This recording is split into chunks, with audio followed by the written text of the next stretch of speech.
Today's several months late Flavorcast is brought to you by the letter D. D is for depression.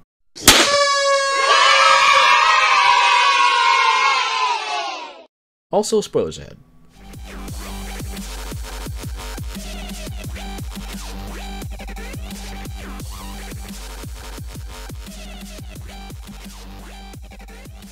Welcome everyone, new and old, to another installment of Flavorcast. Insert slogan here. I'm your host, JuJu, and today with me we have Alec. Hey, right here. And if you remember him from the Outlast 2 video or the Luigi's Mansion video, Michael. Hello. What's going on? And last but not least, another good friend of mine, Jordan. Howdy. So today we are going to be talking about The Last of Us Part 2, now that the dust has settled. But first, how about some news headlines that you may or may not care about? First things first. Looks like Cuphead is getting a show on Netflix for some reason. It does look really good. Good for them. I hope people like it. I don't give a fuck. I mean, nobody asked for that, but I am a fan of the animation, so I would probably watch whatever they put out. Yeah, I'll take it.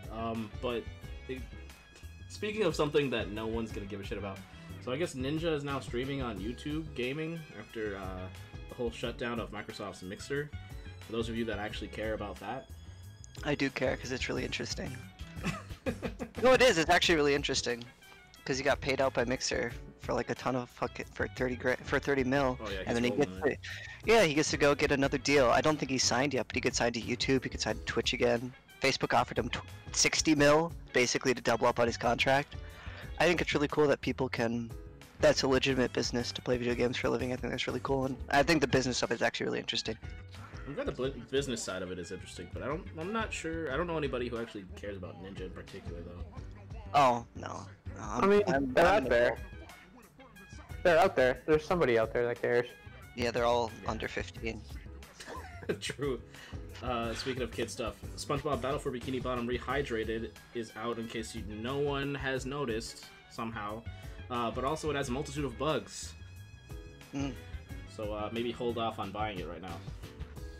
Amazon's online multiplayer video game, Crucible, flopped really hard. So much so that the sales have stopped completely. Yeah, they had to retract it. They literally put the game out and then took it away because it was so fucking bad. Imagine. Sorry. Imagine. I shouldn't laugh, but I'm sure people put like a lot of work into that game. I'm sure people tried really hard, but that needed a little bit more time, evidently. It's hard to feel bad for them, though. Yeah.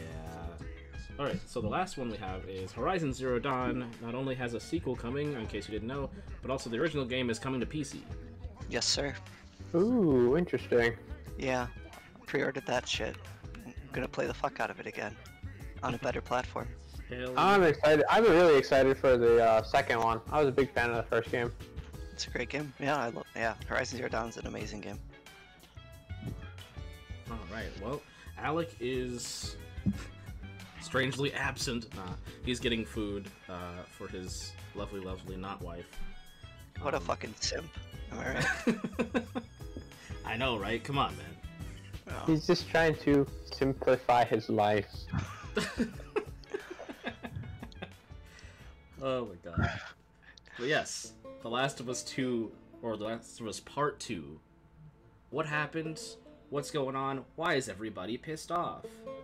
Who wants to start off with an opinion on The Last of Us Part 2? Well, I'll get my overall rating out of the game right out there. I really liked the game a lot. I don't think I liked it quite as much as the first game, but for me, I would say that it was a solid 8.5, maybe 9, because I've played through it, I think 3 times already, enjoyed every minute that I was playing it, and I don't know, I just thought it was a really well-made game. Part of it for me was too, like, I completely isolated myself from the news throughout the game because I wanted to go into it blind, so I didn't even know that there were leaks. Like, for myself, the only thing that I found out about the game was I watched the reveal trailer where Ellie's playing the guitar, and I watched the other trailer that they released that was like a cutscene from the game where Abby meets the 2 kids. But apart from that, I knew nothing about the game. So I went in completely blind, and I really liked it. So when people started taking massive shit all over the game, I was kind of surprised. Yeah. Oh yeah, definitely. Everyone calling Neil Druckmann Neil Cuckman. Yeah. I think Neil Druckmann doesn't deserve the hate, and I know I said duck. Yeah. He doesn't deserve any of the hate. That hate was like unwarranted. I understand not liking what they were doing story-wise, because he said it himself. People aren't gonna like this game. It's bold, and what they were doing is like, you know, away from the norm of what everyone expected, and also it didn't really represent what the trailers, from what I understand, were showing, because they would show Joel to be much older in all of those flashback scenes where he was, you know, well, it's a flashback, he's not as old. I felt I was very invested in like the reveal of like trailers and things. I actually had a person DM me spoilers on Reddit, and that pissed me off. I dodged most of it. But like there wasn't even all that many like trailers showing Joel. Looking back at it, at least in my opinion, like I mean, you have the original one where Joel walks up to Ellie while she's playing the guitar, and people were like, "Oh, is Joel a ghost?" But Oh my god. We also have I really enjoyed that they went through the effort of putting a fake cutscene in the game with Joel in it. When oh, I'm having a brain fart. The Asian character, the Asian male. Lev. No, Dina's boyfriend. Oh, Jesse. Jesse. Yeah, Jesse's in that scene instead of Joel. I thought that was really cool that they went through all the effort to put that in a oh, trailer. Jesse. I don't know. I really like the game. I think there are aspects of the game that are just that show that Naughty Dog is still one of the best developers in the gaming industry. I think environmental design is a 10, unquestionably a 10. This is one of the most well-designed games in terms of just the environment that you go through, especially I'd say towards the beginning of the game. I think it does get a little more linear towards the end, but the first like 5 to 10 hours is Ellie. All of those environments are incredible. Obviously, the graphics in this game are pretty insane. There's some aesthetic choices that I don't like as much as Naughty Dog seems to. They really love film grain a lot, and chromatic aberration a lot. But I think once you get used to it, it does kind of add to the, I guess, what they wanted to do with the direction of the art, not so much just the technical makeup. I thought, you know, I liked the story. But it took me a long time to like the story, and it took me 2 playthroughs to like the story. I definitely didn't. It's not a game that's very satisfying when you beat it. It leaves you feeling very empty, and I understand that that's kind of the point. But it doesn't get that instant classic status that the first game gets. I've been kind of comparing the first game is like a Western buddy road trip. It's dark, but like there's those light hints, and then the second game is like a book that you read in English class that you have to write a report on, and you have to take it very, very seriously the whole time. But while most people won't vibe with that, and especially I think a lot of gamers, it's a little bit too serious and a little bit too. It's not as immediately satisfying or gratifying of a story or a narrative, and you actually have to like digest it a lot more. I don't think a lot of people are gonna like that, and especially the direction they take the characters. But I appreciate the ambition, and I appreciate the attempt to take video games on a bend that makes them a more serious or higher, or what's considered higher by people who no one gives a fuck about, but I mean like a higher tier of art, something that's a little more serious that can be actually picked apart. I appreciate the attempt, even if some people don't like the story. I don't think the story is like a 10 out of 10 for me. I think, like I said, like environmental design, graphics, those are 10 out of 10. I think the gameplay is very good. I think the environmental design makes the gameplay even better. I think Ellie's movement, the weapons, everything's super satisfying. I don't love the split halfway through from a progression standpoint. I was really liking playing Ellie and unlocking her abilities and making her better, especially the bow and the rifle. From a narrative perspective, I understand why they did it, but from a gameplay and progression perspective, I didn't like the second half as much as the first half. But yeah, I really like the game. I think it's a really good game. I don't think it reaches the first game. I don't think it hits that masterpiece 10 out of 10 for me. But there's no way you can look at the game and say it's not polished. I think people saying that there's a ton of plot holes or that the story's bad, they don't like the story, and that's totally okay. But that's different than the story having plot holes or being bad. Yeah. It's coherent. You might not like the direction that they took, but it's 100% coherent. And hopefully we can dig more into the themes and the deep stuff, but I really appreciate the game and what it tried to do. Well, personally for me, the game, I'd have to say 8.5 out of 10. And a lot of that experience for me was definitely me vibing with the characters and the story and the setting and all that stuff. And I also managed to avoid all of the spoilers.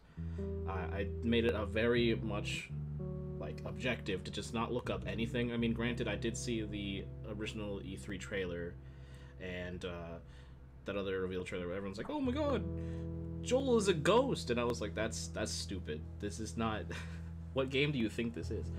But I really did like it up until the point where they made me play as Abby. I was playing the game halfway through by myself, and then the other half I played with Michael, and so he got to see how I felt about changing to Abby, and I think it would have hit a little less hard for me if it wasn't just okay, we're gonna play 10 hours as Ellie, and then we're gonna play 10 hours as Abby with her giant hulking fucking muscles. Yeah. If I may interject for a second, we were making jokes. Like, the first 5 hours of Abby's 10-hour campaign, we were making jokes about her fucking arms. Like, look at these fucking pythons. Like, Jesus Christ. These giant fucking meat sticks. But, like, here's the thing about Twitch. Yeah, I'm sorry, go on. Yeah. Because, I was making all these... Any kind of way I could insult the character was just my way of, coping with the fact that I didn't like the direction that they had taken initially. Like, I have no problem with any of the decisions of the characters, right? Like, I have no problem with a character being trans, or if anyone's gay, or a woman who's heterosexual but also doesn't have the typical body structure of a woman who's also heterosexual. Like, I have nothing, I don't care about any of that. It doesn't ruin the game for me like any of these other bigots and whatnot. There's, oh, this game is awful because you're just trying to pander to SJWs and all that. Like, I don't believe in that. I just didn't like the fact that we were playing as the villain who killed my boy Joel. Now, in a much better YouTube series, Cosmonaut Variety Hour said, Joel is not a beloved character. I don't understand why everyone's so mad. Well, he is. I think he got it. He was conflating the idea of a beloved character with a character that deserves to be loved, I think. Yeah, that's a really fair way to put it, because I saw that same video, and we love Joel. We got to grow with Joel and get over the loss of his daughter, and we love him for that. We still have to recognize he's a shitty dude. Yeah, I mean, he's done a lot of bad things, and people are always, the one thing I hear a lot of when they talk about the story, and his death in particular, is oh, Joel wouldn't just immediately trust people, and to that I say, were you not paying attention to the end of the game, or to the beginning of this game? And by the end of the game, I mean, the end of The Last of Us 1. Right? Because, Ellie and Joel kind of do a flip-flop on their characters by the end. She's so jaded after almost being raped and all that shit that happened with everything that they've been through. And she wanted to die so that her life could mean something.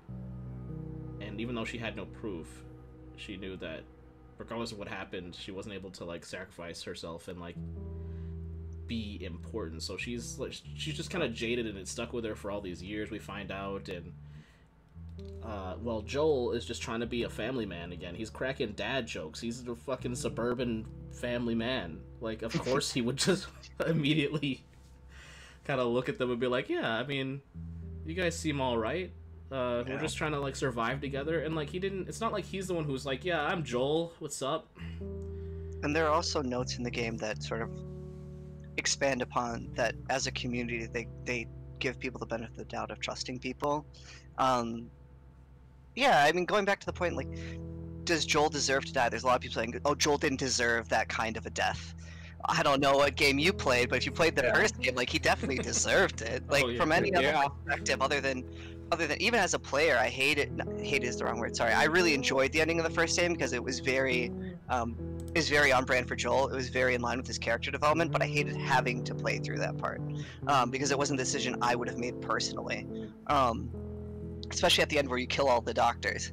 I was like, can I just take her? Do I have to kill these doctors? That's the best part about Naughty Dog, though, because like they remind you, they're like, no, sir, this is our game. Yeah, it's still. Yeah, and it's Joel's story, and I love it for that. It just it was a great moment that in that first game, just because I didn't want to do that, but it's no, you have to do it because that's the story. That's Joel's making the decision. You are not playing. You're playing Joel, but you are not Joel. But I don't know where all these delusional 2 IQ morons are coming from on the internet who think that he didn't deserve this death. I mean, like, I don't know, the guy, like, I love Joel. I think I played the first game annually since it came out. One of my favorite games of all time. Love it to death, okay? I love Joel. Love the first game. I had no problem with the way he died. I have no problem with the reason that he died. None. And I think people who saw the leaks maybe didn't get the context. I don't even know if the context matters. Because it's in the first 2 hours, but... I have a comment on that. I think for something that really works for me, there's like 3 things about the story that it really worked for me and why I really liked it. The first, I thought that the tone, like, really matched, or it just felt really in line with sort of the world that they created for The Last of Us, where even the first one, which was much more lighthearted than the second game, like, most of the companions that you kind of meet along the way died, right? So the first one was a very dark game because, like, Joel's smuggler girlfriend died right in the beginning, and then Moses and his brother died. Like, one of them got turned, and the other committed suicide. I mean, the first one was a really dark game, and so the second one I thought was sort of like it kind of carried over that theme and kind of developed on it. So that was the first reason that I liked it, because they sort of kept that theme where it was dark and conflicting, right? Where Joel killed the doctors to save Ellie, and you felt conflicted about that. And then at the end, it was sort of this unsatisfying ending where he lies to Ellie, and she accepts it, air quotes, right? So that was kind of like a really sort of unsettling ending to the first one, and I thought that they sort of carried that tone over to the second one. The second reason that I like the story is the way that it was told, because I think that a lot of people thought that they didn't like the way that it jumped around, right? Or they didn't like the way that it was... Yeah, they just didn't like the way that it jumped around, but I actually think that that was really important for the way that they told the story, because you find out right in the beginning that Abby kills Joel, right? They could have saved that to be like the big plot twist at the end. They could have just showed Joel dying without showing who did it, and then you play as Abby, and then they do a flashback at the end of the game. But rather than do that, like do a flashback and you see that Abby's actually the one that killed her, and then you feel conflicted. You're like, oh shit, I've been playing as Abby. I liked her. I liked the way that she's kind of been growing and changing with these kids and how she's trying to be a better person. But no, I feel like they intentionally did that, where they show Abby killing Joel right in the beginning of the game. And so then it's kind of the way that they tell it, so you feel conflicted about playing as Abby, because as soon as you start playing as Abby, you're like, fuck this bitch, right? Of course. But then as you keep playing as her, you realize, well, she's not really that bad, and then you kind of remember, well, Joel did kind of fuck over the entire planet, and he also killed her dad. She had like a reason for her personal vendetta, so it is sort of like hypocritical to be like, fuck Abby, because Joel probably did deserve the way he was getting it, or the way that he died. Also, too, if you look at Ellie's perspective, I think it's really important the way that they did the flashbacks, where you kind of show like Ellie as a kid going to the museum, and then Ellie a little bit older, sort of like, obviously she knows that Joel's lying, she just doesn't have any proof and he won't admit it, and then finally Ellie learns, right? Well, when Ellie starts her rampage in Seattle, you don't know that she knows, and she kind of just blows off Gina asking her about it. But then, as it goes on, you learn, like, wait, Ellie knew this whole time. She knew what Joel did, and she still decided to go and like kill hundreds of people just to get at Abby. So it does, for me, it was like the context and the way that they delivered the story was really important, because it is sort of hypocritical for the gamers to be like, no, fuck Abby, Ellie's right, even though clearly there is no good and right, and it's sort of the reverse, actually, really. If I could interject. For me, that part of it really worked, where you're going in and you're feeling conflicted, and if you stop and think about it for a second, you're like, well, it's complicated. I'd like to interject to expand on your point that you just said about like how they're kind of in that way the same. I do agree. I think it's probably an unpopular opinion, with all these gamers getting super tilted, but like I think there's a little bit of role reversal going on, because Abby, from the beginning of when we see her when she's in the snowy mountainous region just outside of Jackson, is definitely like on a one-track mind thing, like fuck everybody else, I'm gonna go and kill Joel. Like, I don't care what we sacrifice, I don't care what everyone else wants to do to stay alive and whatnot, and I'm not even gonna like tell them like what's going on, really. I want my revenge. And then she gets it, right?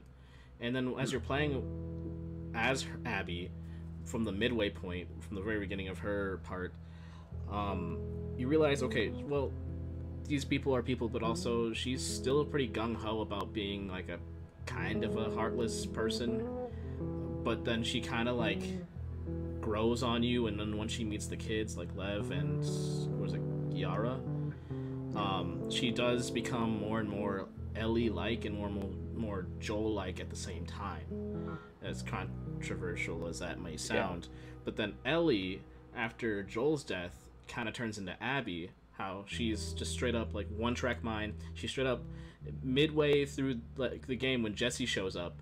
If you're just kind of like going through the motions and picking stuff up, you'll notice that she's talking to Jesse, and Jesse's just like, oh yeah, you know, so Dina's pregnant, what should we do? Should we keep going and find Tommy and then just get out of here? Are you okay with that? And she's like, yeah, no, that's fine. Yeah, we'll totally do that. I'll stick to that plan.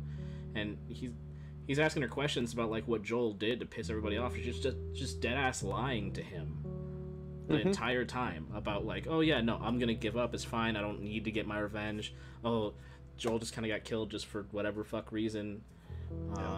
It's just she becomes Abby in that point, and I think her progression is to find herself. So people like, I don't know, Angry Joe, I know I'm dropping a lot of YouTubers, but like yeah, you are. Angry Joe said that it was character assassination, particularly of Ellie, and I wholeheartedly disagree. I completely disagree. If I could I can say about that. Can I make one final point that I had? Like, I had 3 reasons I liked it. The final point that I had, why the game, like the story worked for me, not just like the technical part of the game. The third reason that it worked for me is because I think that people hated the end where they're like, Ellie went through all this, she lost everything, and then she didn't even kill Abby. And that story ending, for me at least, was the good ending, because if you look at when Ellie went back to the farm, she went to Seattle, she killed most of the people that were involved in killing Joel, and what did she get out of it? She got PTSD, and she still can't, like, get over it, right? So then when she went to kill Abby again, and she really is just pushing everybody out of her life, right? She goes to kill Abby, and then right as she's about to do it, as she's drowning her, she has a flashback to when she decided to try and forgive Joel. She didn't say that she did forgive him, but she decided to try and forgive him, right? And so what I think about, for me, that sort of suggests that when Ellie decided not to kill Abby, she decided to forgive Abby, right? And that was the only way that she could recover and get over Joel's death. And then she goes back to the house and she kind of leaves the guitar there, and that's sort of a part of her life that's no longer there anymore. And because she can't play guitar because she doesn't have her fingers, right? Well, she leaves the guitar there, and it's sort of like saying goodbye to Joel. And I think that letting Abby live was also kind of a part of that process, because otherwise she would just be fucked up for the rest of her life. Because say she kills Abby, well, what if I could have saved Joel or something, so and just be PTSD about something else. So the ending actually worked for me, even though a lot of people hated it. Yeah. That shot of Ellie in the water, and you just have to sit on that. Oh. Yeah. I wanted to go back to something you said earlier about how hypothetically you could have seen Abby killing Joel later in the game. Yeah. I think they told the story much to like what you were saying with your other points, exactly the way that they needed to. Um, if you found out that she was Joel's killer later in the game, I don't think anything in the game would have worked. Um, because like we've kind of been talking about these points. They're foils, Ellie and Abby, and so you have to understand where Abby is at her journey relative to Ellie to have the 10 hours you play with her make any sense at all. And I think if that would have come at the end, that would have felt really unsatisfying. Because I think you're supposed to dislike her at first, and you grow to like her because of her connection to Lev and Yara, and you understand why she feels guilty, and why she wants to help those kids. And I think if you didn't have the context of her killing Joel, none of that would have made any sense. And I don't think it would have been very satisfying to find out about that on the back end. While I think some people have complained about the pacing, and I can kind of see where they're coming from, it wasn't that big of an issue for me, but it had to be told the exact way it was told. In my opinion anyways, especially like on the second playthrough, like you definitely understand where everything slots in, and why the flashbacks are where they are, and why you're given the piece of information you're given at any point in time, like Ellie knowing that Joel ended up killing all the Fireflies at the hospital and the doctors. So yeah, I thought that everything made sense where it had to. And to go back to the guitar at the end of the game, because yeah, she loses the fingers. The point of losing the fingers, obviously, she can't play guitar anymore. She can't be connected to Joel anymore. That's what she lost by trying to get revenge. I like how the last cut in the game has the guitar with a fret with a moth on it, and the first shot of the game also is Joel polishing that fret on the guitar, and I thought that was really cool.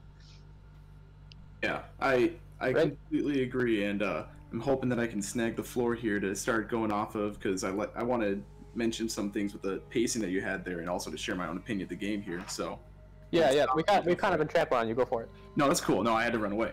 So I gotta say, like, debating on this game, if I were to do my own rating on this, I'd give it a 5 out of 5. I know people like to do out of 10s. If I were to do out of 10, I'd give it a 9. And that is mainly for pacing. I have only played through the game one time, mainly because I beat it that one time, and it felt like a marathon, because I spent so much on release day playing it the day after, and take a bit of a break and keep binging it. And when you said 5 to 10 hours as Ellie, or like 5 to 6 hours as Ellie or something like that, I think you said, and I was like, what? I was Ellie for like forever, it felt like. But that might have I meant like the first. I was meant like that first period of time, not like that's how long I played it. I played like the game took me like 27 hours to beat. Yeah, that's why I was like, what? Did I just take forever? But for me, I find the game to be an absolute incredible adventure. I love the intro as it fakes you out playing as Joel, since you're just walking as, and you're like, oh, okay, well, I guess we're back to normal. I've played the whole game with talking to my brother the whole time for at least the first part and part of Abby's story. And we found it very interesting that we felt the game had to give us a reason to be a game, because we love the first one. We think the first one's best game of last decade. And this game comes out, we're trying to see why do we need to play this, and boom, the whole Joel situation happening I felt was really well done. I mean, yeah, it sucks to see Joel die, and we know Joel would fall for a situation like this, because when Joel has a common enemy and someone's there to help, he's going to lean in on him. He did that with the two brothers in the first game. It's very clear that it happens like that. So him and Tommy are getting a chance to get away. They're obviously going to, oh, hey, there's a bunch of people here. A lot of these flickers, we got to get away. So I think the game absolutely has an awesome story the whole way through, especially even like trying to fall in love with Abby's character. It takes a while, but for me, it happened. I thought she was a great character.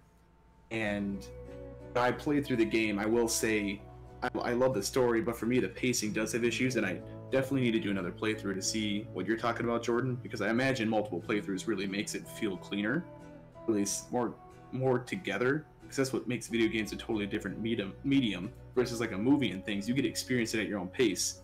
When you're playing the game the first time, you're, oh, I got to spend all this extra time grabbing this gear, looking around. This is my first time seeing it. Playing through again, you can usually go faster. So for me, I was playing through it. I got all the way to the end of day 3 on Seattle, and right when what happens to Jesse happens, I had to go to sleep on that because it was like 4 a.m. So I went to sleep on that, and I just had flashes of Jesse's face I was like, oh my god, I can't believe that happened. What a crazy moment. Where's the story gonna go? It cuts to you playing as Abby. I was like, this feels like a huge stop. What I was going into, like I felt at a pause because you immediately go into Abby and you're exploring Abby's like community, the wolves and all that kind of stuff. May I say, I love that the game gives you a reason of why there are so many people for you to kill. Like, oh, the wolves are here to go to war against the Seraphites because there's so many of both. That's why Ellie has so many to kill through, and why Abby does too with the Seraphites. And I find it funny, by the way, we're saying Seraphites and not Scars because of the journey we have with Lev and what she asks of Abby through the game. But I really had a hard time getting over that big break because I just wanted to know what was going to happen next in that scene. But then when you get to day 3 as Abby, you have that excitement. You're getting to the, you're making your way through the Seraphites Island. You're on your way back. You get to the aquarium. You know what happened at the aquarium.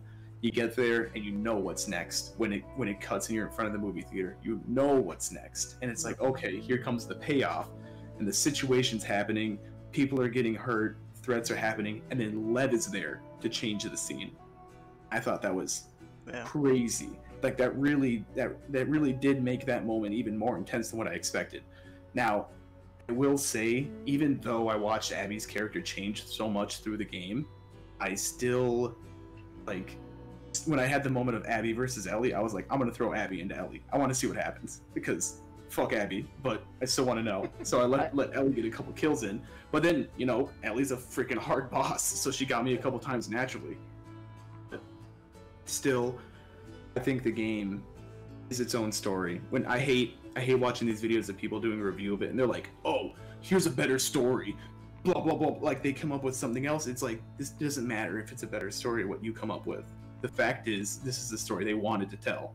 They didn't have Sony breathing down their neck. They didn't have... They never expressed a level of failure anywhere, like, oh, we couldn't get what we wanted said. It did what they wanted to do, and it made me feel. I mean, Take On Me, that was great. I love that scene.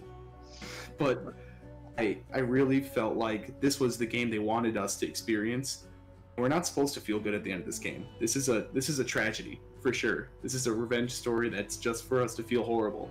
And I love that you guys are bringing up the comparison of Abby to Ellie, because when we start Abby's story, we see that she's succeeded in getting her revenge, quote unquote.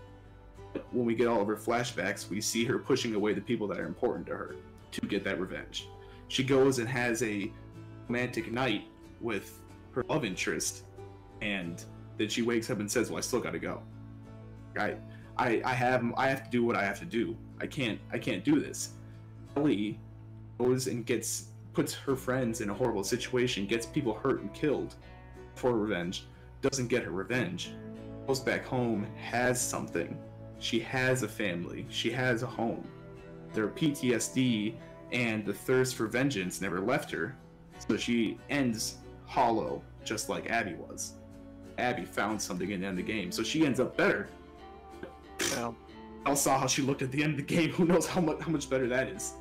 yeah, well, Ellie ends up way worse, right? Not only does she not get a chance to forgive Joel, she also can't like play the one thing that he taught her how to do. Like she ends up like absolutely fucked at the end of the game. Yeah, like before she even has the showdown, she looks like a freaking crackhead. She obviously hasn't been like eating or sleeping because she's so like dead set. I gotta kill Abby, and she was gonna let her go, and then Joel flashes in her mind like just for that 1 second. She's like, I can't let you leave.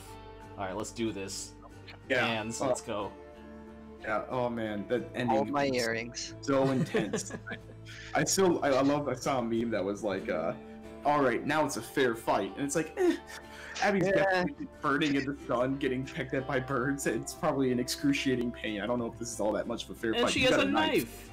Yeah, her skin is burned to fuck. Salt, salt in those burns. Oh yeah, salt water for sure. Oh, she was not having a good time.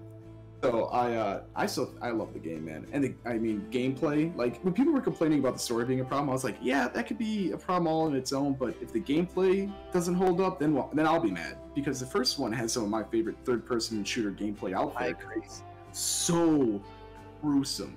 Every kill feels like a kill, not like a I just dropped another drone. It's like I fucking murdered that dude. Yeah, dude.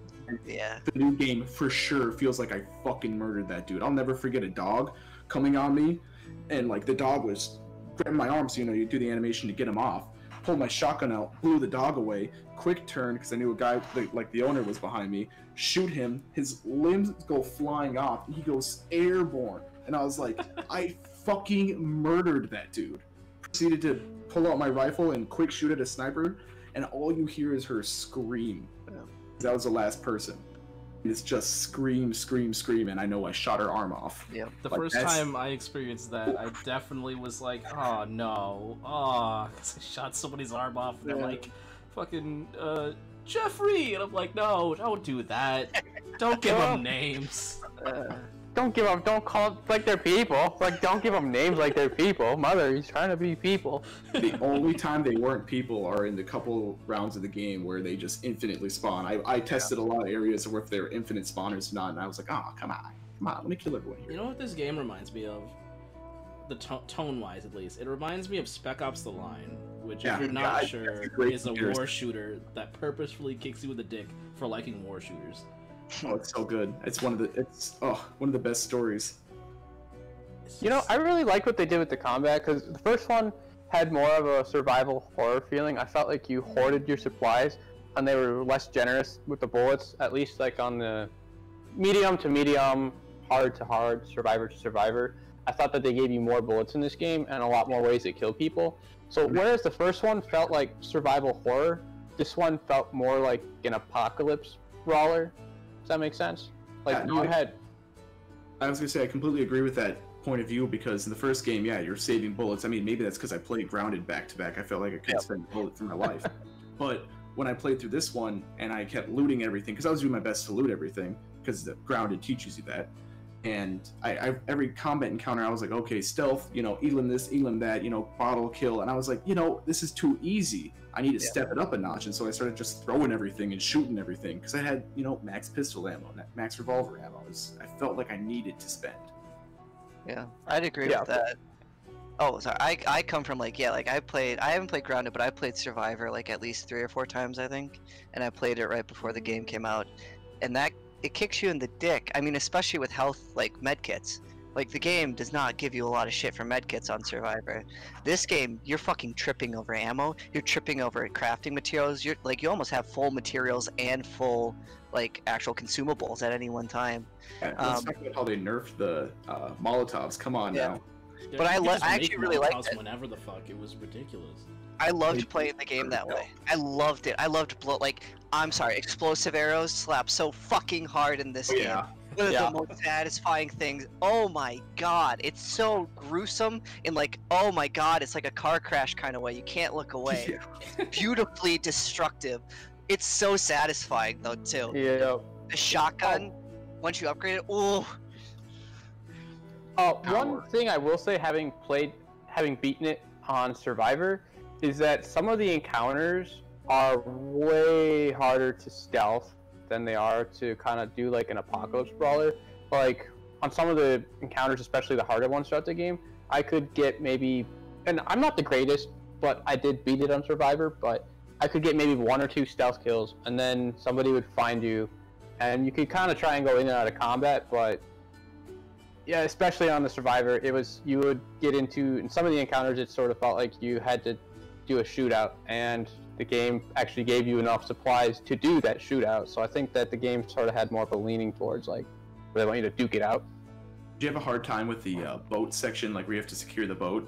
I think day 2. Or is it day 3? No, it's day 3. Are you talking about the one where Tommy was sniping? No, not. I mean, I love that scene. I love that you hate that sniper. Let's talk about that really quick here, actually. Oh yeah, that was actually one of my favorite sequences in the game, because it's the game had like a theme of it wanted you to feel conflicted. That's why they showed Abby killing her in the beginning, and then you play as her, right? It wants you to feel conflicted. It wants you to feel conflicted about why Ellie's doing her thing. And then that scene, I think, really sort of, I don't know, is a really good analogy for like the rest of the game, or like maybe a metaphor for the rest of the game, where it's like, yeah, exactly, go on. Hits you in the way that the sniper scene in The Last of Us, the first one hits you. I almost said part one, right? But like it hits you the same way that does. You're in that scene, you get down, you get shot at, you're like, oh my god, fuck this. Personally, when I played through Ungrounded, I can't tell you how many times I died on that guy. Yeah. So like when I started getting sniped at, I was like, oh, I ain't letting this happen. So I kept shooting at the guy, I kept making every move I could, and then your buddy gets killed, and you're like, oh shit, that's Tommy. Yeah. Just that realization of like, oh, I was just like hating this dude with all my heart, and it's a character I love. Yeah. I gotta say, I saw the Tommy reveal coming, but I still felt conflicted because I like Tommy. You didn't know if you were going to kill him on that part. Dick, he can fuck off. Yeah. the part that, when I realized that it was Tommy, was when he started shooting the cars to attract the clickers. Because they sort of hinted that Tommy was at the marina when Jesse and Ellie split up, right? But I forgot about that, because that was like, I don't know, 10 hours of gameplay before. I didn't even think about that. And so they kind of hinted at that, but I forgot about it. But when I realized it was Tommy's, when he was shooting the cars to do the clickers, because I was like crawling up there and I was like, fuck this sniper, when I get him I'm gonna murder this dude. And I was like, oh shit, it's Tommy. Shit. And I had like the sort of right after your companion gets killed and you go into the next room, just because I know that Joel and Tommy have like their own separate fighting styles. Like Tommy's more of a sniper, when before I didn't realize going into that like it would be just a quick cutscene to get it out of it, but I had like this sort of flash where I was like, oh shit, this is what it would feel like to go up against Joel in a stealth, or to go up against Joel or Tommy like in a stealth, or because you are going up against Tommy. But I was like, oh shit. But yeah, that was a really it's good. Just like how the Ellie boss fight is like, oh my god, Ellie's so scary. These characters, no wonder they clean through all these people. Yeah, dude, Ellie blew me the fuck up with a mine one time, and I was like, oh, okay, oh my shit. god. Right? Yeah, same. I didn't know she did that. Damn, we should have been feeding her all those supplements, man. Well, yeah, there was like a space I could slide through as Abby, and I was like, oh, I got her. Like, she's just sitting there, and I go right through it. I get blown the fuck away by a mine. Outplayed. Yeah, but like speaking like the sniper, I don't think this game is getting enough credit for some of like the great segments in this game. I don't think all of them are like 10 out of 10, but when you really look at, I think Abby's in particular, because Ellie's is a little bit less flavorful, shall we say? Because when you look at the diversity of the things you're doing towards the end of Abby's campaign from a gameplay perspective, it's actually really good, and I really appreciate it on the second playthrough. Going through the sky bridge.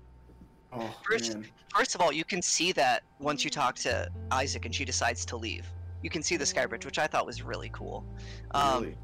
Yeah, there's also that's a detail I missed. there's also sidebar, but it's really fucking interesting. The Seraphites are talking about Lily when you first encounter them as Ellie in that park. Oh wow! If you listen to them talk. But the segment in the hospital was very Dead Space to me. I'm not going to tell you it's revolutionary game design, but it's really well executed game design, and I really enjoyed it. The Skybridge segment, even the island, had a lot of really great combat arenas. Especially once Abby turned on the wolves, the one where you with the flooded convenience store. Oh yeah. There was a lot of really well-designed gameplay segments, especially in the back half of Abby's campaign, that I don't think are getting enough credit because they were really fucking good. I want to add on, like, people complain about the length of this game. Honestly, I'm cool with it being as long as it is because they gave us so much combat. Like, this game is a game still. A story is amazing, but if you're still letting me play the game and use your engine for amazing things, oh, keep giving me these arenas. Keep letting me do my nonsense on these guys. I like what you said, Jordan, about the it had certain really good sections. The sniper section was a really good section, but also I think the section where I was like, okay, I still don't like Abby, but she's a good character, is when they were going to go across the sky bridge. And I don't know if you've realized this, but if you're whenever you're playing as Abby, if you go stand next to a ledge and look down, it does sort of this zooming out or zooming in sort of thing. I don't know, but it gives you vertigo even if you're not afraid of heights. Is it and so like playing that zoom? bridge section. What's up? Is it like a dolly zoom where like it zooms out Yeah, and it's like yeah. zooming in? And her eyes get bugged out. Yep, exactly. So I when I played the Sky Bridge section, I was like, fuck you, Abby, but okay. Well, they had to make this Terminator character a person and like give her a flaw, and I think they did really good with that. Like I agree with you. That's also that section that made me really go, I like this character. Yeah. And I forgot to mention the hotel. The hotel is really fucking good too. Oh, it's yeah, actually for sure. probably the only infected area in the game that was better than, or like on par with the human combat. One flaw of the game I think is the infected combat is nowhere near as good as the human combat. Yeah, completely agree. Agree. I appreciate when they mix it though, because like that's only really something we saw from the previous game in the DLC Left Behind. Yeah. That was definitely cool, especially in the end when you can like release the ones that they have on chains or like feed people into those ones. Oh, that was so fucking funny. Yeah, and I'm sorry, I lied earlier. First of all, Ellie has amazing gameplay segments. I just forgot. Did you The just open world? Yeah, no, I just day one? Yeah, the open world section in day one.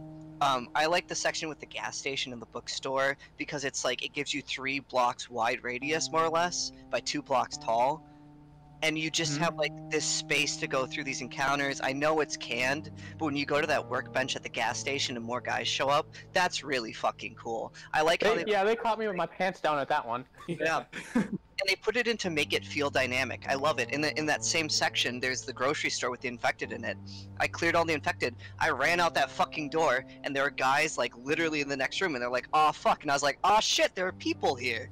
Like it's just like it made it feel a lot more dynamic in a linear game, just by how good the design is, and that I think deserves a lot of fucking credit. Or like, what about the part where you accidentally stumble upon the people who ran away from the wolves? You're just like, oh, whatever, you know. Let me just workbench this, and then they come in. They're like, you're in our house, and then you kill them all, and you're just like, oh fuck, these guys aren't wolves. They were just trying to like live, and you discover that that's a totally like you don't have to go in there. Yeah, that scene actually fucked with me a little, or that section actually fucked me a little bit because when I walked in there, I was like looking at their tomato plants, and I was like, somebody's still here, because like as you're going throughout a lot of the game, you're like, okay, this stuff happened like 10, 15, 20 years ago, but in that section I was like, their plants are still alive, but they're not here, so they must be out. And so then you get attacked, and you kill them all, and I was like, well, I feel bad for killing you, but I don't blame you for trying to kill me, because I just robbed you. So that's the thing about this game. There's so many conflicting parts. Like, Michael, you remember when the segment where you're chasing down, what was her name, Nora, the black lady? Yeah, yep. And she's finally cornered in that room in the hallway. Yep. And they're like, all right, she's gonna beat her up. I was like, wow, this cutscene's getting dark. And then all of a sudden, like, she's not doing anything. I'm like, why are we stopping now? And then all of a sudden the square button prompt comes up. I'm like, no. I put the controller down. Maybe. No, Julian, No, Julian actually, when we were playing through it, Julian was like, well, I'm gonna wait and see what happens and see if there's like an alternate way to do it. And he's like, Michael, when you played through this, what did you do? And I was like, I beat the shit out of her like immediately. That didn't even occur to me. Then you have no choice. Yeah, you really don't. I tried to wait it out for like 5 minutes, and I was like, well, and I hit it once, and I was like, okay, is that it? They're like, no, do it again, pussy. And I'm like, oh, no. I don't know if you guys noticed in that scene, that's actually when you go into the hospital to kill her, if I remember right. Yeah. When you go in there and you're like moving around, the clickers are out, the soldiers will jump down and they'll go, what the fuck, the power's on? And that's on what Abby did. What I love is that all of these parts and pieces all come together. Everyone does something in one part that affects another part. Yeah. The Rat King, the Rat King. Yeah, that was great. Cool. It was so fucking Dead Space. That whole section was so fucking Dead Space. Completely agree. My heart thumping. See it. Yeah, you have to go find the generator. You clear out. You slowly creep through. You're clearing out these rooms. Turn the lights on. They come out, and then it's gone. Where'd it go? Oh, I have to go in this ambulance. I bet it's gonna get me. Like it's like you can read it the whole way, but that doesn't make it any less designed or interesting. I really like that section a lot. Did you know that the Rat King was mocabbed? I did not know. Oh yeah, Crazy. it was 2 people attached at the leg and a person laying on their back on the people's Oh. shoulders. I was gonna say they got one of those, like, they got one of those hamster balls and just. You know what? That actually makes sense though, because like It looks so real. well, I mean, like according to the lore of the game, if you will, that would have been like 3 people that like grew together. So I mean, that actually makes a lot of sense the way they did that.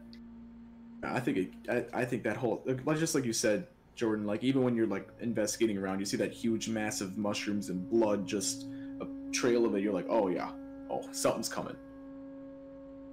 Yeah, the boss fight was actually pretty raw. I liked it a lot, especially how, and this is just I guess a comment for the whole game too. Like you can always approach these situations in different ways, right? Because like I discovered that you can, you know, when you shoot the Rat King and then a part of it like comes out of its giant body and then goes off and becomes like this weird runner type, you can just straight up box him. Like you don't have to shoot him. Like if you're good enough at dodging, you can just melee him. You do that with a bloater too. True. I haven't beaten it yet, but I tried really hard and fought for like 5 minutes and it got 1 hit and I was like, all right, I'm done.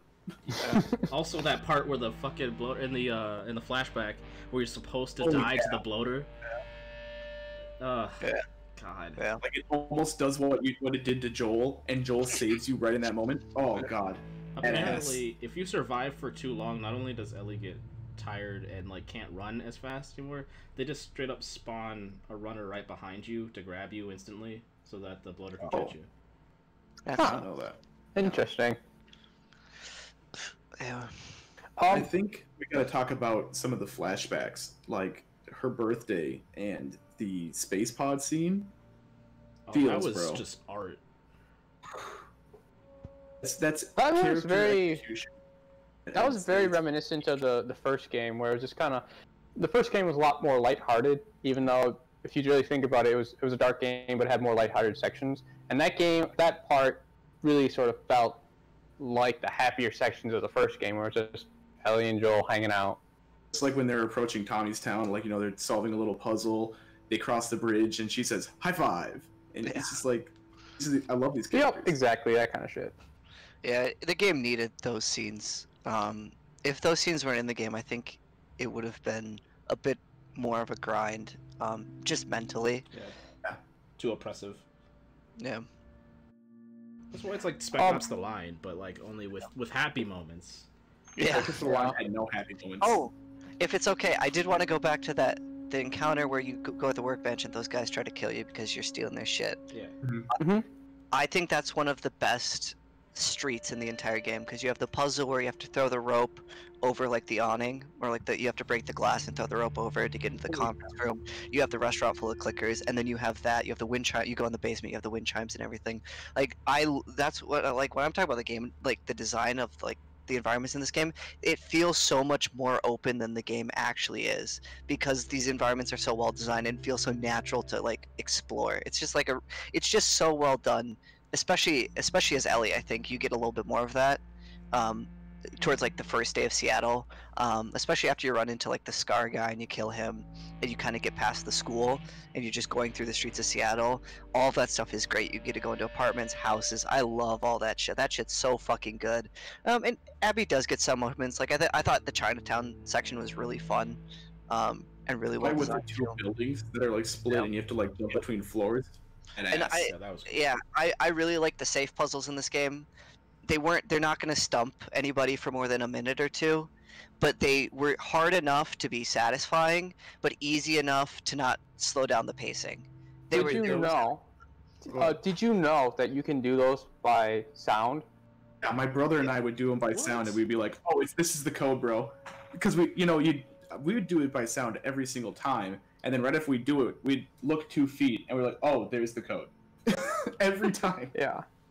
So, can we talk for a second about the sound design in the game? I feel like this had some of the best sound that, I haven't played every game out there, but this is some of the best sound in a game that I've recently run into, technically. Like, you compare it to the gosh, the name escapes me now. It's that Ninja Theory game, Shining with Sacrifice, Hellblade.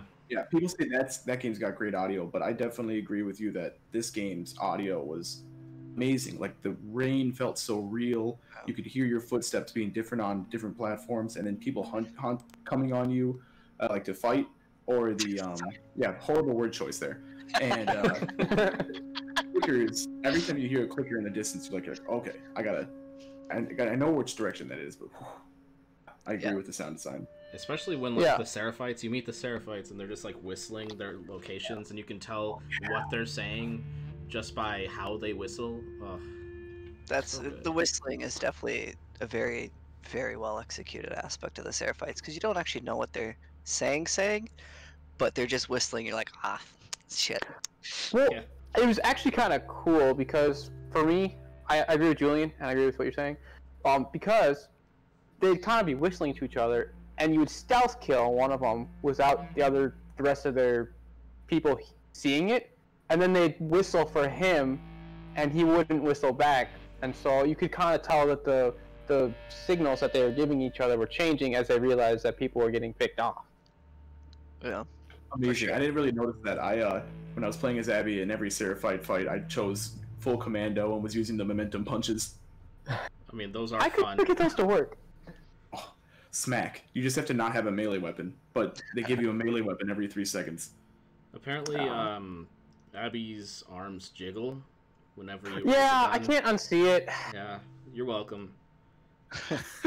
Just pay attention to her shoulders. It's like uncanny. It's so weird. She's built like an ox. Yeah, it's just a fucking freight train, dude. Like I noticed. Story-wise, right? Yeah. No, there is a big story reason why she's so fucking built. She's so jacked. Like I mean, they have that weight room like right there, and like she got so enthralled with the whole "I gotta get my revenge." She just like eats fucking burritos and works out all the damn time. Or she even talks about like, how much she can bench. Like that's something she's proud of. That's why she became so strong. Yeah. I think there's probably also a coping mechanism for her father's death. Oh, for sure it is. I did notice this when I was making fun of her. I was saying like holy shit, this girl is strong, because like a lot of the things that you lift in the first game as Joel, he needs help with, she just does it by herself, no problem. Yeah. Well, I don't know if you guys felt this way. Playing as Abby felt a lot like playing as Joel in the first game. I actually noticed that too. It was a hybrid, yeah, because you had the shivs come back. She's a little slower, but she could still prone. Punches. Yeah. For me, it was the punches. Like, just that general, like, weightier hitting that you would do. Like, if you guys, I don't know how much melee combat you guys did in the first game. I did all the time. A lot. But, like, those left, right, left, and then uppercut to finish a guy. Like, she had that kind of stuff, and it really felt like Joel, because they made every punch feel meaty. Like, you feel like you're hitting bone. Yeah. Yeah. In the first game, I feel like solid. In the first game, I feel like the bricks were the best weapons. Yeah. Oh yeah. I hate that you couldn't change out bricks and bottles, man. That's almost like that was dumb. Yeah, that triggered me. That triggered me so fucking bad. Yeah. Because you'd always swap for a brick, because the bricks are better, hands down. They cause stun. One thing, kind of bouncing off of that point. That's one reason I didn't like playing Abby as much as I like playing Ellie. I thought that the mechanics and sort of the nimbleness of playing Ellie was such a radical improvement on sort of the very linear combat of the first game, being able to crawl, climb, and have more of a vertical element, and be sort of more evasive. It felt a lot more like how you're meant to play something like, I don't know, Crisis or something like that, where in the first game too, where you go in and out of stealth dynamically, and you sort of like have these quick moments of like you get in a fight and then you duck away so that you can get behind and then flank and do all this kind of stuff. I really thought Ellie's mechanics and the design of Ellie's combat arenas were a drastic improvement on the first game, and while Abby's sections were still good, don't get me wrong, they're still good, I thought they were a step back from what I really enjoyed about playing as Ellie. And I also didn't enjoy her weapons as much as Ellie's, aside from the crossbow. I can agree with that. I actually liked the bow better than the crossbow, because you had explosives and you had the rangefinder on it. The crossbow didn't have a rangefinder on it. I found myself not even stealthing as Abby at all. Like I said, I went full commando mode. Like, you get the burst rifle, and it has like 3 bursts in it because it's all the ammo you can carry. and it's just like, all right, every single Seraphite's gonna get the business end of everything I got. Yeah, pipe bombs are worse than Molotovs. Yeah. sure. Well, bro, I still think Molotovs were severely nerfed because the fire time to kill people took forever, and I saw humans pet it off. I played through. Well, and also I thought the mines were a nice addition, and I was kind of sad to see them go in Abby's playthrough. Yeah, completely agree. Mine's He feel felt like really she had a good. more limited kit, which is why I felt like I had to get up in their mouth. I didn't like her trees as much either. The way that they wanted you to play Abby just didn't vibe with me the same way they wanted you to play Ellie. I thought that was more entertaining. I agree. Mhm. I liked Abby's I liked Ellie's combat more than Abby's. Well, I guess I kind of wanted to talk. Oh, go for it. Go for it. I kind of wanted to talk about like some of the reaction in the gaming community. Like, I like a lot of Angry Joe's videos, but he gave this game like a 5 out of 10 or something. Like, I agree. which really doesn't seem objectively like a fair score for the game. It's not a 6 out of 10 game. Like, I've seen him give really bad games like 5 or 6 out of 10. Yeah. Well, this game, one thing I don't like. I agree with you. Like, I liked Angry Joe, but like that video in particular, I was like, bro, you lost me there. I mean, I'm still gonna watch the content, but that one was, in my opinion, a bad review because no matter how you look at it, this game is Naughty Dog firing on all cylinders. You've got parts of Uncharted in here. You got The Last of Us in here. You've got them bringing out some of the best level design they've ever done, the best acting and direction they've ever had. The music was amazing, and they're like, you can see their vision. Their vision was not to make us happy. Their vision was to give us a story and to make us feel a certain way. Just like when we talked at the end of the game, you feel really empty. I know I felt empty, but at the same time, it's like, oh, Naughty Dog, you did it. You made me feel some sort of way. Yeah. The intended purpose, yeah. Yeah, I'd agree with that. It might not be satisfying to feel empty for a lot of people. If you don't like that feeling, that's totally fine. If you don't like the game for that, that's totally fine.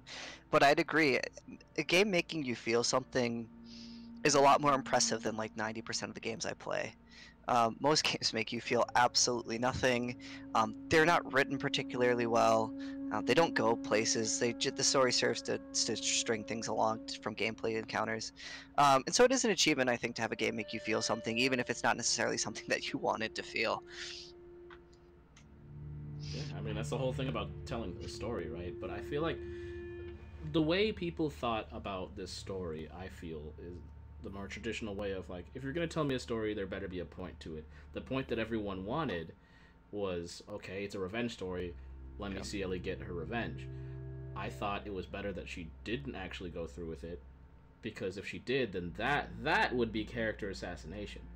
Because the whole point of her, like them becoming each other, is for her to go full circle and, you know, realize what she's doing is wrong. I'm not trying to like be like, oh yes, killing is wrong, and Ellie learns that by going through. Like, that's not the point they were trying to make. Yeah, Polygon wrote something like that. Yeah, Polygon wrote something like that. It's like, it's just about learning killing's bad.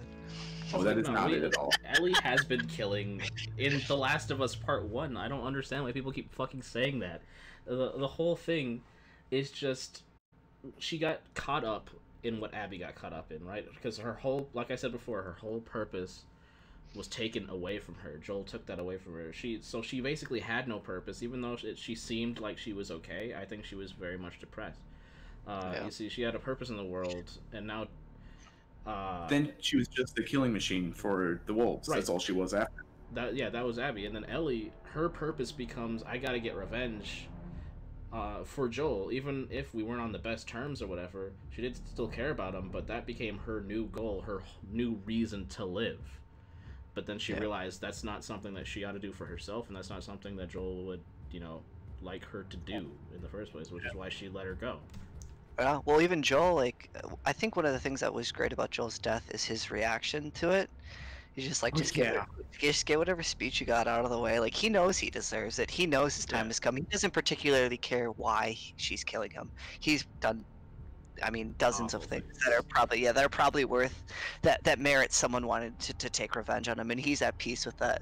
And I think the best thing about his death is like that, like the last moment when he looks Ellie in the eye, because you kind of get this sense that like he's like, yeah, like I'm gonna fucking die right here, but like killing everybody at the hospital, dying right here, I do it all over again just because like Ellie made my life worth something. Yeah. That was like a really cool moment, I thought, and I like that's why you know, the knee-jerk reaction to, oh, you killed Joel, it's a bad story, it's a bad game. I think if you like really like read more into the characters, and if you take the time to read the notes and things like that in the game too, especially Ellie's journal, I think you really get like that deeper level of it, and it really pays off a lot more. But I think if you just play through the game and you don't really pay attention to that stuff, or you kind of let maybe your initial reaction carry your opinion, then you're not really going to get all the cool stuff that's in there, because there's a lot of really cool stuff. And that's why I kind of said this is like a book you read in English class that you're expected to write a very serious paper on, because you can really like tease apart all these little things in the game in really cool ways, even if that's kind of like a, you know, I didn't particularly love English class, but like I think it's cool that games can be in that space. I really wanted to say, like, that you brought up the things that Joel did as a character. One thing I saw people online complaining about all the time is they're like, oh, these characters would have never done this.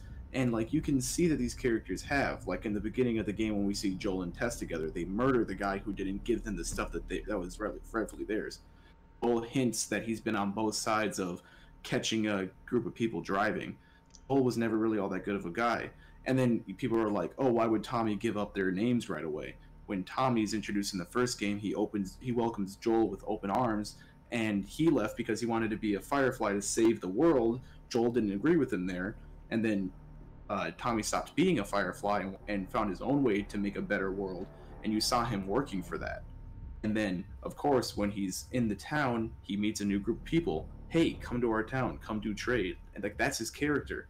And we see him fall apart at the end because he doesn't listen to his wife when she says, don't go. He goes. And that causes conflict in their relationship. She leaves him. What does he have now? Nothing. He's an injured gimp. He's nothing but I want revenge for my brother. It puts the fact that he can't do anything on Ellie. Yeah. It's good character development. These characters were their character. I don't agree with anyone saying that no one made sense. Everyone made sense. Yeah. Also, too, something that people are really mad about Joel dying, and I mean, even to be fair, I only watched the reveal trailer and then the trailer where Abby met Lev and Yara. But the reveal trailer, Joel kind of walks in from like the light, right? So to me, that kind of like, even just that, I was like, oh, Joel's probably dead in the first game. And then Joel asks Ellie in the trailer, what are you doing, kiddo? And she says, I'm gonna kill every last one of them. Right from that, I was like, somebody killed Joel and Ellie's going to get revenge on them. But so that was kind of my first reaction watching the trailer. So when I played the game and Joel died, that seemed like a very natural progression to Joel's story and Joel's life, because he did a dirty, right? He kind of fucked over humanity, and that he kind of got what he deserved if you really step back and think about it. And Julian mentioned this too, but it's kind of that was sort of the end of Joel's story. The thing that Joel did that kind of was his last big thing was saving Ellie, and then he was kind of living in Jackson, right? So for me, that sort of felt like a very honest ending to Joel's story, at least. Yeah. And it's also the reason why we play the game is we have to. Why are we going to play as Ellie? Why are we going to be these characters? Revenge makes sense. Yeah. Or Julian, did you have a thought on that? Because I mean, that was sort of your thought that I hijacked. I mean, you already you already said it. But fun fact about that trailer that you mentioned, when she's playing the guitar, she's playing that old song. You know, I walk through the valley of the shadow of death. That shit, right? I was in love with that song ever since that trailer came out, so I would like bump it in my car. And I noticed that they actually put it in the game. I'm pretty sure, from what I can recall, she's listening to it on that Walkman in the beginning of the game. Oh, I didn't catch that. That's cool. I gotta say, the song that they used from that Pearl Jam album, Let It Be Known, I owned that album. I initially thought it was pretty bad, but listening to it, and also just every time they played the song, what is it? I'd surely lose myself or something like that. I'm sorry, I can't remember exactly what it is off the top of my head. Yeah, yep, that's it. Oh, every time. Oh, my heart sank. Oh. Especially because you're not much of a singer. Oh, yeah, well, no, remember? Yeah, like, for me, I kept telling my brother, I was like, Joel better fucking sing. He didn't sing in the first game. He said he was going to, and then when he did, oof. Yeah. That's again like they made us love these characters and they took them away from us to make us feel a certain way. Yeah.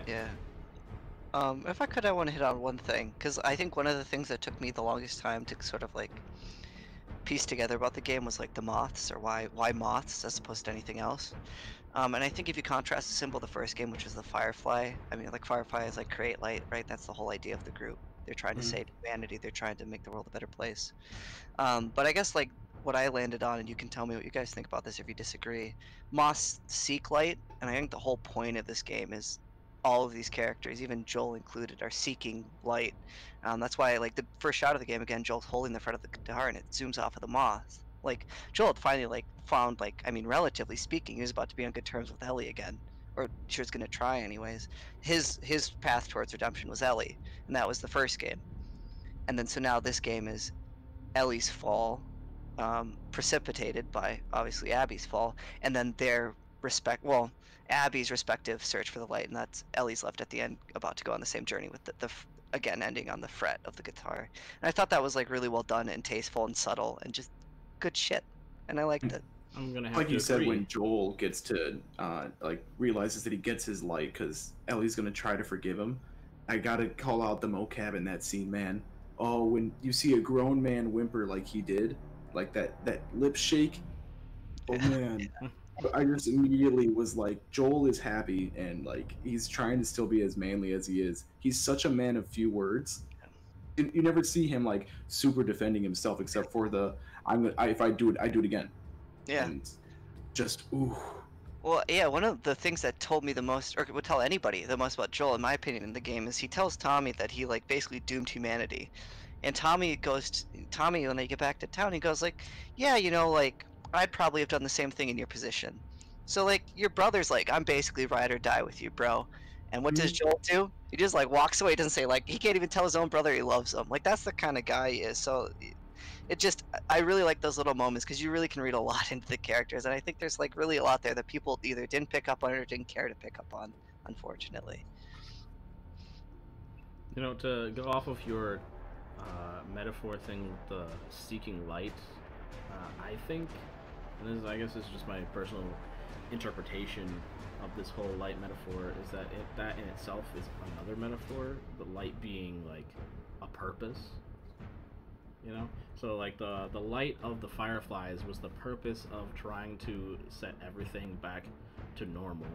And how they're gonna do that? They're gonna like cure the cordyceps. They're gonna try to go back to normal. Not everyone, people in the game, people outside of the game, thinks that's actually gonna be like a viable thing. Whether or not we actually got a cure or a vaccine from Ellie, they didn't think they could just go back to how things were because everything's so changed. Everyone's like a savage now and whatnot. Ellie lost her light, which was, you know, to be the cure. Abby lost her light, which was her dad, her reason for being. Light is like a reason for Right. being, and the whole story is about trying to seek the light, trying Can to have light find a and reason to live. For Joel, that was Ellie, Right. and Speaking of, she I was gonna say, proves that. Hold on, I'm gonna say this last part, and then I'll let you go. But I was gonna- at the last point of the story, when Ellie does leave the guitar behind, and then, you know, she walks off, that's her basically saying like, okay, my light was Joel, even though we weren't like on the best of terms, and I was trying to get back to where we were. She has to find her a new light, so she Right. leaves it behind to move on and move forward. Yeah, no, yeah, 100% agree. Yeah. I like that you point out that Abby's dad was her light because when you meet her dad, he's surrounded by light, saving an animal. Yeah. Julian, I was curious. Do you want to talk about the theory you had regarding the bracelet? Because that actually I thought was really interesting. Oh, I can't claim that since I read it Well, online, but I will. I don't know if you can you Yeah, do I'll like talk a about it. So like I was going through a bunch. I've seen a lot of videos, a lot of videos about how people feel about The Last of Us Part 2. Most of them negative, obviously. In fact, one of them was a quote unquote speed run of the good ending, right? And that's just as soon as you can die as Abby, you just kill yourself.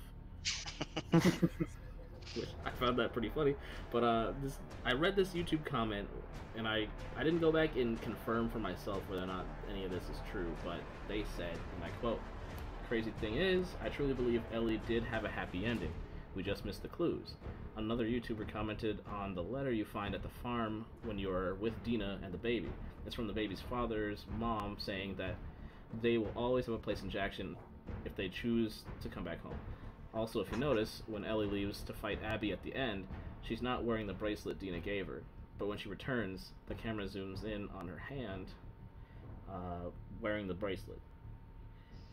Possibly meaning she has already been to Jackson and is living with Dina. She just went back to the farm for the guitar, but decided to leave it. That represents her finally being able to accept Joel's death and end the cycle of revenge. He also says, and here's some more things to back this claim. When she comes back to the farm, she's not hurt or not wearing any of her weapons.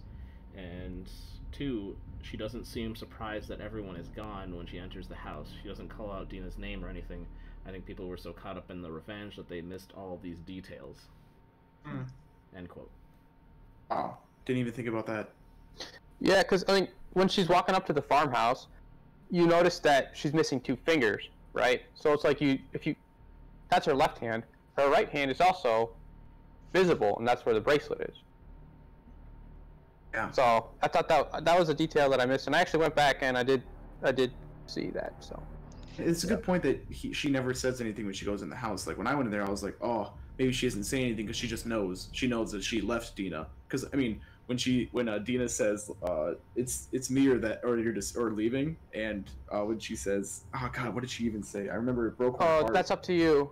It's up to you. Yeah. Oh man. Damn that scene. Yeah, I don't know if these things are related or not, but so when you play the first section with Abby, Manny, and Mel, where you go through the warehouse and all that stuff, and you eventually get to the fob, you pick up the guy in the truck who injured his hand. Manny's talking to him in the medical tent, and he goes, "How you hanging in there?" He's like, "Yeah, I'm gonna lose a few fingers." And Manny's like, "Well, not the ones you need, anyways." Yeah. And I thought that was really funny because they're not the ones he needs to shoot, but Ellie does lose the fingers that she needs to play guitar. And I don't know if those things were intended to be connected. Maybe they were. I just thought that was really funny. Sure. Or not Good funny, talk. but Also, all the videos I've ever seen never mention this. They mention the PS Vita being inside, like in the game, but they never mention Can't that break they're. it. Yeah, you can't break it. That's somebody saying, "Yeah, our hardware is the best." You can't. no, that's why.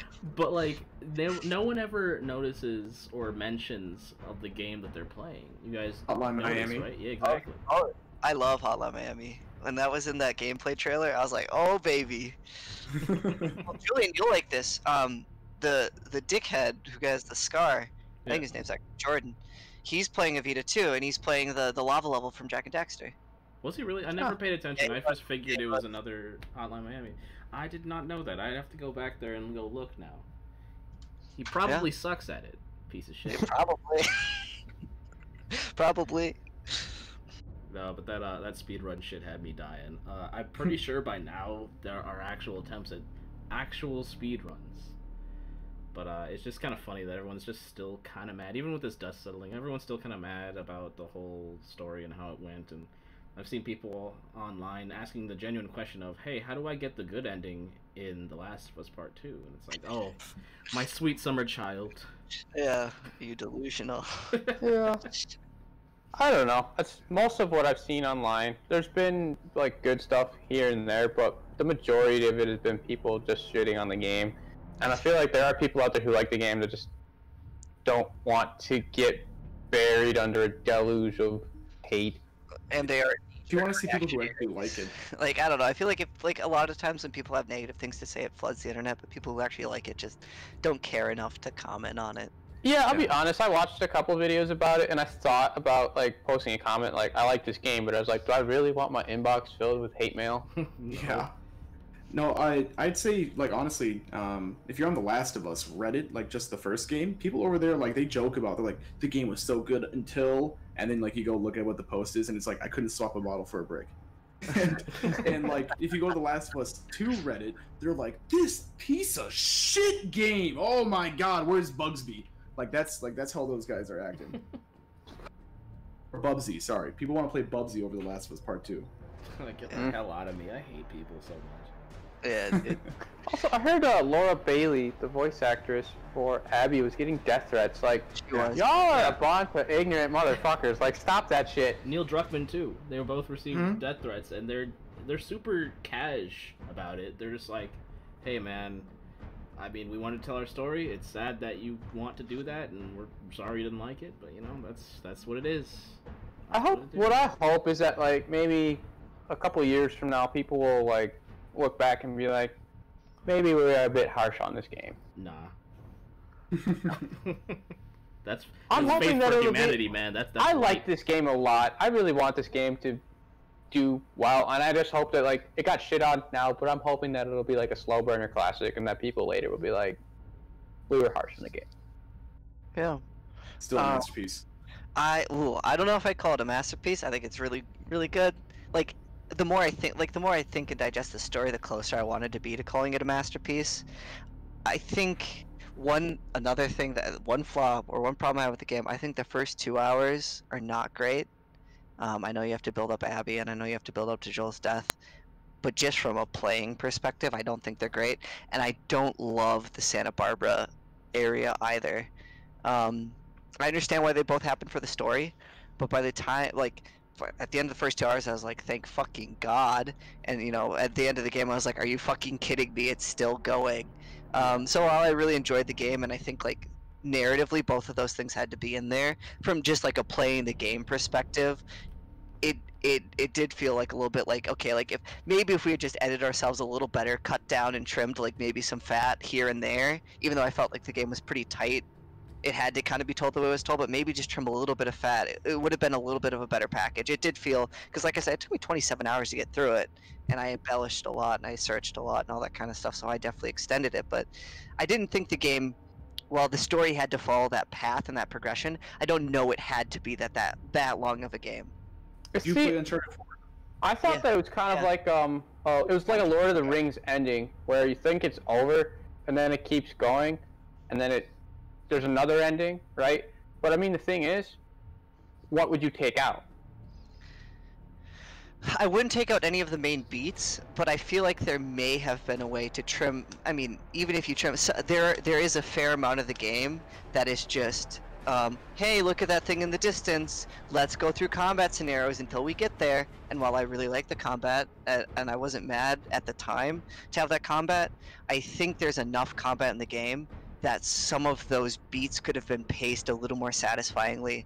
Not in terms of like, I thought like the flashbacks were bad pacing, but just like in terms of giving you more satisfying narrative beats, a little closer together than, because some of those combat sections are pretty long, especially going to the aquarium as Ellie.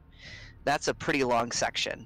And there's a lot of cool gameplay stuff in there. There's a lot of cool areas, but just from like from feeling a bit fatigued, actually having to play through the game, I felt like there could have been some areas where they at least trimmed a little bit of the fat.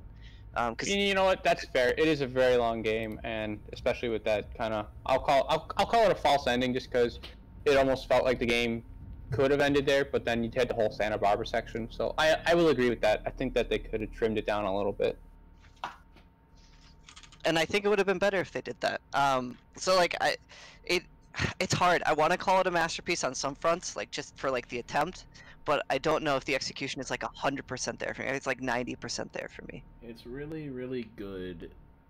The pacing is off. That's just how it is. And I did see some glitches that fucked with my gameplay, like meleeing a guy and he like disappeared into the wall but was still alive. Yep. I ran into. Oh, sorry. Oh, there was one. This one actually, I had to like start over an encounter for it.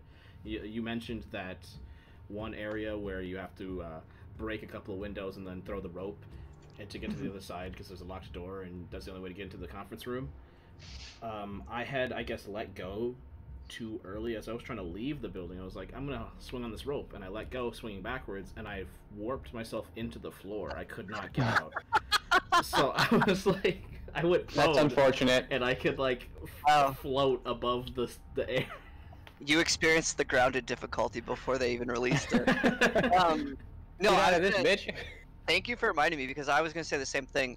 Naughty Dog has a history of putting out really polished launch games, or games at launch, excuse me. And this, I think, on average, while I think like the game overall is very polished, had more bugs than I've had in a Naughty Dog game in a long time. I had a glitch where every time in the open world section where I pulled up my map, there was the revolver gun model just right smack dab in the middle of the map. I'm trying to remember the other ones. I got clipped between characters and geometry a few times by getting ahead of characters accidentally. I had a hard crash right when Ellie and Abby were wrestling, like they went through the floor of the theater. I was like, oh, that's a bad moment to have a hard crash. And performance is overall generally acceptable. But like in that boat section where you approach that, I don't know if it's a hotel or whatever, where there's some fire barrels and it's like a multi-tier thing by where the light rail was down. Water and if you have like alpha effects close to the camera, give this game a really hard time. So like I could tell that performance definitely wasn't locked, which is, it wasn't bad. It wasn't like Days Gone or anything like that, but it wasn't as polished as some other Naughty Dog games have been. Did you have At any least issues in those picking up things? I was gonna say I tried to break the game as often as I could. Whenever I was like, oh, hey, I can jump on this. Let's see what I can get out of the map with. And I found a couple spots that was pretty fun. I did have once where I fell through the ground, which was just like that's my own fault. I'm clowning around out here. But I don't know if you guys try when the water sections nearby the ocean. I tried to just straight swim out, and I was like, all right, am I gonna get eaten by like a giant tentacle monster? Nah, eventually it looks like you get hit by an invisible wall, but I don't know. You get out to a certain point and like the map just despawns and you look like you're in the middle of the ocean. You ever just have that issue where you're trying to pick up an item and then Ellie has to take like 5 extra seconds to think about it? Yeah, I ran into that a couple times. I think the one major gripe that I had with the game was that like during stealth, your companion would sometimes get in the way, and I'm just like, oh my god, move! Oh yeah, all the time. It didn't happen that much. Maybe it's just because of my playstyle that I don't try and backtrack that much, or I mostly would kind of pick a path and go through rather than backtracking. But I noticed that sometimes when I start to backtrack back like stealth wise, I'd run into that person, like my companion, and I'd want to beat them because I was like, just get out of the way. I'd agree with that. Yeah, even in combat, sometimes they take cover that I wanted to take if I wanted a particular angle to get a shot. They did that in stealth and in combat. Yeah. Definitely. Well, hey guys, I gotta wrap up chatting with you. Yep. Definitely can't wait to listen to this again because this is a blast to talk to you guys. Oh, for sure. Yeah. And that's pretty much all I had to say as well, though. So. Yeah, I liked the game a lot. I was really surprised by a lot of the hate that it got, and I really don't think that it deserved that much hate. So Yeah, that's kind of my ending thought on it. Yeah, I'd agree on. Yeah. I think we're all on the same page. The game was great and did deserve what people are saying about it. Well, like I said, a very diverse panel of people who liked the game. Oh, I was ready to like hardcore defend this shit. I was like, these people on the internet are fucking insane. Maybe I should have gone someone who didn't like it. Oh well. Thanks for watching / listening since it's a podcast, everybody. Be sure to subscribe and hit the bell so you get notified with everything. We will see you later. Delicus.